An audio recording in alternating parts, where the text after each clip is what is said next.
નમસ્કાર મિત્રો, સાથે મળીને કોઈ નવો ધંધો શરૂ કરવાનો વિચાર આવે છે ખરું ને? અને મોટાભાગે આ વિચાર ભાગીદારીમાં જ પરિણમે છે.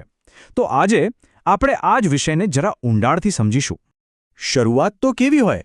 એકદમ જોરદાર આઈડિયા અને પૂરો જોશ.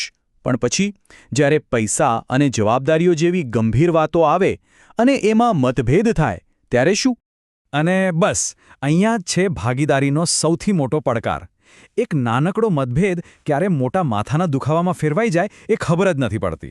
સવાલ એ છે કે જ્યારે આવી મુશ્કેલીઓ આવે ત્યારે ધંધા અને સંબંધ બંનેને કેવી રીતે સાચવવા? તો ચાલો સૌથી પહેલાં એ જ સમજી લઈએ કે કાયદાની નજરમાં ભાગીદારી એટલે શું.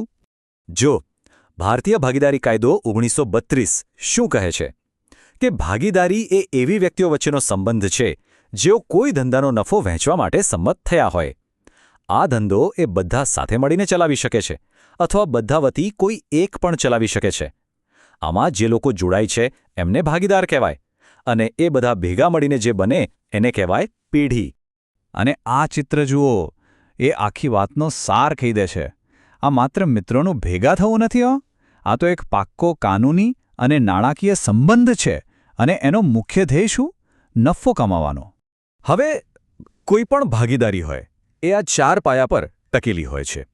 એક તો કરાર હોવો જોઈએ, બીજું નફાનો હેતુ, ત્રીજું કે દરેક ભાગીદાર એકબીજાના એજન્ટ તરીકે કામ કરે, અને ચોથું, અને આ સૌથી મહત્વનું છે, અમર્યાદિત જવાબદારી.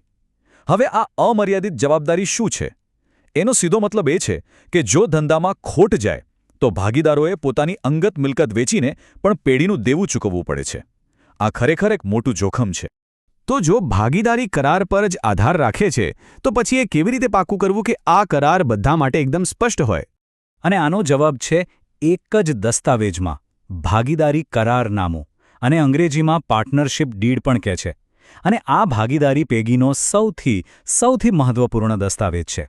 આ કરારનામાને પેઢીનું બંધારણ જ સમજી લો. એમાં ધંધાના બધા નિયમો લખેલા હોય છે.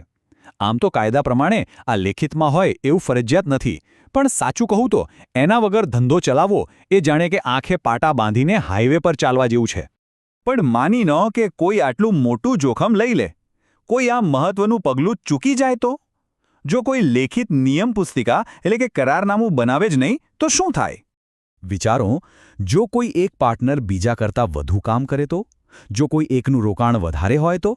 નફો કેવી રીતે વહેંચાશે? જો કરારનામું ન હોય તો? આ બધા સવાલોના જવાબ તમે નહીં આપી શકો.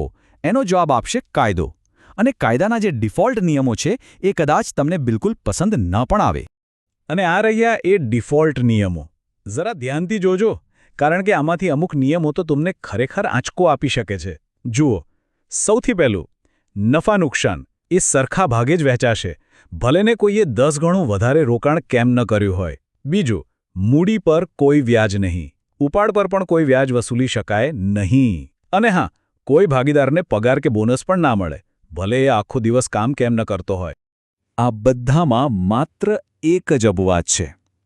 કરારનામા વગર ફક્ત એક જ ચૂકવણી કાયદેસર રીતે ફરજિયાત છે, અને એ છે જો કોઈ ભાગીદારે પેઢીને પોતાની મૂડી ઉપરાંત લોન આપી હોય તો એ લોન પર વાર્ષિક 6% દરે વ્યાજ ચૂકવવું જ પડે.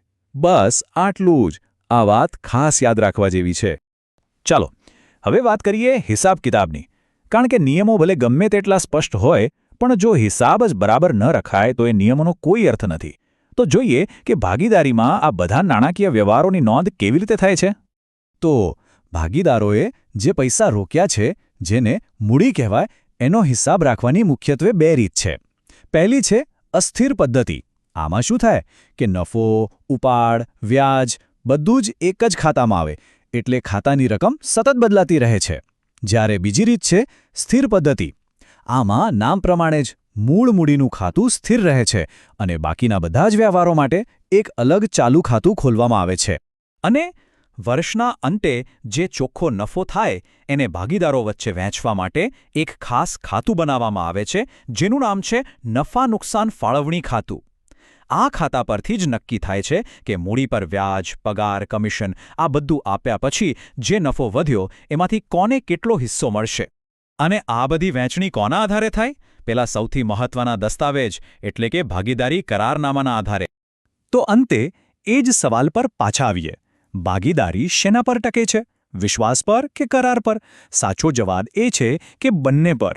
વિશ્વાસ તો ભાગીદારીનો પાયો છે. એના વગર તો શરૂઆત જ ન થઈ શકે. પણ જે ભાગીદારી કરારનામું છે એ મજબૂત માળખું છે જે ધંધારૂપી ઇમારતને ગમે તેવી મુશ્કેલીઓમાં પણ ટકાવી રાખે છે. એટલે વિશ્વાસ અને કરાર બંને જરૂરી છે.